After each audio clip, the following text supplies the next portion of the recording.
At some point, in either my aim training background or my athlete development background, I became obsessed with the theory of improvement. And after dedicating essentially years to studying this topic, I believe I understand it well enough to make you close to an expert in however long this video ends up being. This time through the lens of a game that you and I are both playing, Marvel Rivals. I know this is a long one, but the best way to support me is to watch the video all the way through, like and subscribe. So relax, grab a snack, follow me on Twitch, and let's begin.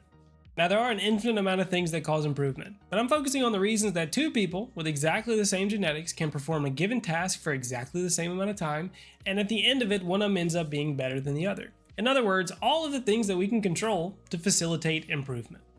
Eustress, simply put, is moderate or normal psychological stress that is interpreted as being beneficial. The adverse of this is distress, which is demotivating and performance decreasing, while eustress is motivating and performance increasing. But for some reason, no one talks about it. Have you guys ever heard of eustress before? I know I didn't for a very long time. And the last point of eustress is key. The stress has to be interpreted as being beneficial, which is entirely mental, as shown by this experience fluctuation model I'm throwing up right now. Eustress exists in the top right three sections: flow, arousal, and control.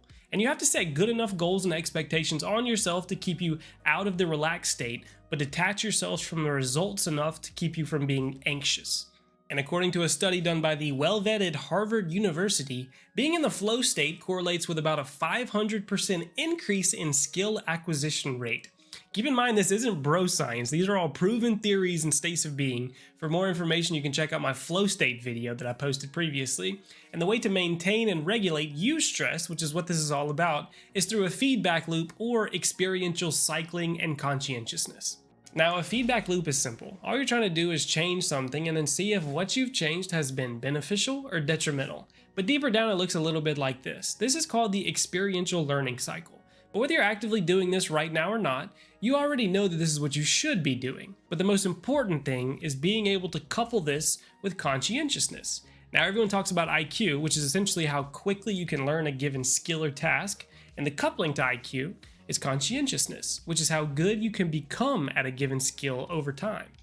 And the good news is, while IQ is largely determined by your genetics, conscientiousness is largely developed over time. This is why it's something you should focus on. It's the second biggest factor in predicting one's success in life, only behind IQ, and it indicates self-control, industriousness, responsibility, and reliability. So outside of the gaming world, it should be something you work on for life. And inside of the gaming world, it should be as well. Here's 5 bullet points if you want more help. Pause and read if you need to. But create responsibilities for yourself and make it as menial as you need to. Now, this can be like a detailed hour-to-hour breakdown of your entire day, or just requiring yourself to be out of bed by like 11 a.m. Start from a place where you're actually able to succeed from. That first step is always the most important, no matter how small that step needs to be. And then the final stage of improvement is myelination. The myelination is like putting speedy highways in your brain, kinda. It's the process where nerve fibers, the axon and the dendrite, get coated with myelin. And myelin is just a fatty layer that helps signals travel faster and more efficiently through your brain. The more myelinated pathways you have, the quicker you can learn, react, and master skills. It's key to improving and reaching peak performance, and it's the brain's like secret weapon for speed and precision. And the pathways get myelinated primarily during sleep, to the pathways that are most freshly utilized. Now that you know literally how it works, let's start getting a little specific. When you're improving at a skill, there's 3 tiers to it. There's the cognitive phase, which is the thinking phase. In this stage, you're kind of figuring out the basic steps, often with a lot of trial and error. It's like learning to ride a bike. You're focused on it, your brain is actively fully utilized, and you have to consciously think about everything. You're kind of wobbly and you can't pedal right, but you're laying the foundation. Then there's the associative phase, which is where practice makes perfect. Here you start fine-tuning your technique, movements become a little smoother, and errors are fewer, like when you can pedal without thinking, but you still gotta like fully focus on steering properly. And then there's the autonomous stage, mastery unlocked. At this stage, the skill feels like automatic. You're effortlessly performing the task with minimal thought. You're pedaling, you're steering, and you can like look around and think about what you're seeing. Whether you're riding your bike through traffic or playing your favorite sport, it all kind of coalesces the same thing. I'm sure we've all dribbled a basketball before. At first, you had to consciously think about doing a crossover, swapping from one hand to the other. And then you look at pros who do it with like lightning fast movement and in response to movement from a defender, so they can't possibly be actually thinking about it. It's automatic. And this is what you want to develop. So how do we get there? Now don't let me lose you here. I'm sorry, we're gonna come back to that. There's something called the theory overlap trap that we need to introduce first. The theory overlap trap is like trying to juggle too many balls at once. Eventually, like, something's bound to drop. When you're bombarded with too many information or too many tasks, you kind of overload your brain. Your brain hits its limit. You burn out, confusion, and poor decision making starts happening. It's the point where more becomes less. Instead of succeeding, you actually get worse at everything. Everyone kind of knows this in the background.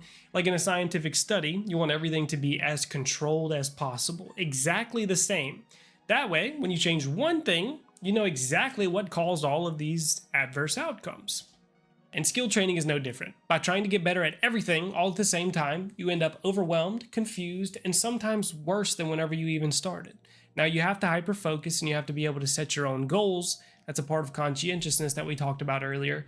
But let's get through some examples. You're a ranged DPS player. If you really want to improve, detach yourself from winning or losing and focus solely on hitting headshots. At this point, winning is not a good thing and losing is not a bad thing, and shooting someone in the body is not a hit, it's a miss because you were aiming at their head.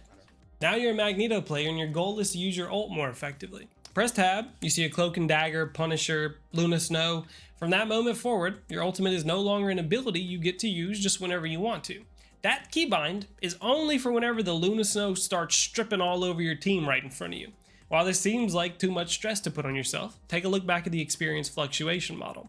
At the very least, it's going to keep you out of that relaxed state, and if you're stressing yourself out just a little bit too much, then dial it back a bit. The goal is to stay in that range of the big three in the top right. But as you progress through the tiers of motor function, by the time hitting headshots and using Magneto ult reaches the autonomous stage, you can physically see that you've improved. You've gotten better. I'm proud of you. Now rinse and repeat and do it all again until you become a pro. So that's literally how the improvement works. How do we optimize it? And there are a lot of ways to optimize improvement. And while everyone's central nervous system is different and it does depend on the person, like I said, I like specifics. First of all, I can't stress it enough. Address your weak points. Everyone seems to avoid them, but if there's something that you dread working on, it's probably because you know that it's a weak point, and it should be priority number one for you. Here's an anecdote. If you only do heavy barbell squats for your leg development, your quads are going to be the primary mover, your glutes get to help a good bit, and then your hamstrings get recruited whenever the other two need help. As you increase in weight and you never fail, your glutes and quads get a lot stronger, your hamstrings kind of get left behind, and then boom! You've hit a plateau. Your hamstrings are no longer strong enough to help you out anymore and doesn't even really work as a stabilizer. Your brain is smarter than you realize it is. If you have a weak point in your game, you will naturally avoid it. And eventually, you will plateau. And worst case scenario, you never realize why you became hard stuck in the first place. And then best case scenario, you have to halt your entire progress and go back and address that weak point whenever you could have just done it from the beginning and had it improve with you.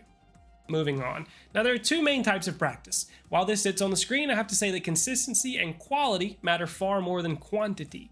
Shorter, frequent sessions spread out over time yield way better results than long, exhausting sessions. And these are about the maxes you can practice per day. Focused learning sessions, like watching this video and actively trying to learn, studying, VOD reviewing, etc. 2 to 4 hours of learning can happen total. That's like things that don't require motor function. As far as active practice goes, aim training, combos, movement techniques, etc., anything that actually involves motor function, you can only hit about 1 to 2 hours of truly focused active training and still be productive per day. Keep in mind this is all hypothetical. Judge your own levels of focus, recovery, and skill complexity that you're working with. If you're unfocused during your training and you sleep for like 12 hours a day, you can probably double or triple these numbers if I'm being honest. And I bring up sleep because recovery is key. Sleep is essentially your brain's training session. During sleep, the brain goes into overdrive. It consolidates memories and reinforces neural connections that happen throughout the day.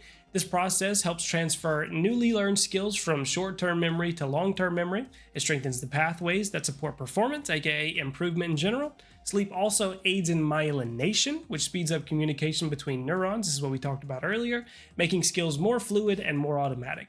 Without enough sleep, your brain doesn't get the chance to optimize and solidify what you've learned. So every hour of sleep is like hitting the save button, essentially. Sleep is to skill improvement what diet is to bodybuilding. You can't get to your goal without having both of them working in tandem towards a similar goal. And with all of that being said, you should be sleeping 7 to 9 hours a night, which is a absolutely bogus number. There are a lot of things that impact sleep quality, and it's possible that some people just can't get enough sleep. Unfortunately, this isn't a sleep video, and it's too long already, but in general, sleep in complete darkness, as silent as possible, no phone for 30 minutes before bed, no food for at least an hour before bed, go to sleep cold, and get warm when you wake up, and try your best to breathe through your nose. If you made it this far, I want to genuinely thank you guys. Watching the video all the way through is easily the best way to support me, as well as subscribing to the channel. My Twitch will be in the description and in the comments. I love talking about all of these things in either of those places. Feel free to ask me any question you'd like. And I want to thank you for being here. I'll see you guys very, very soon. Peace out.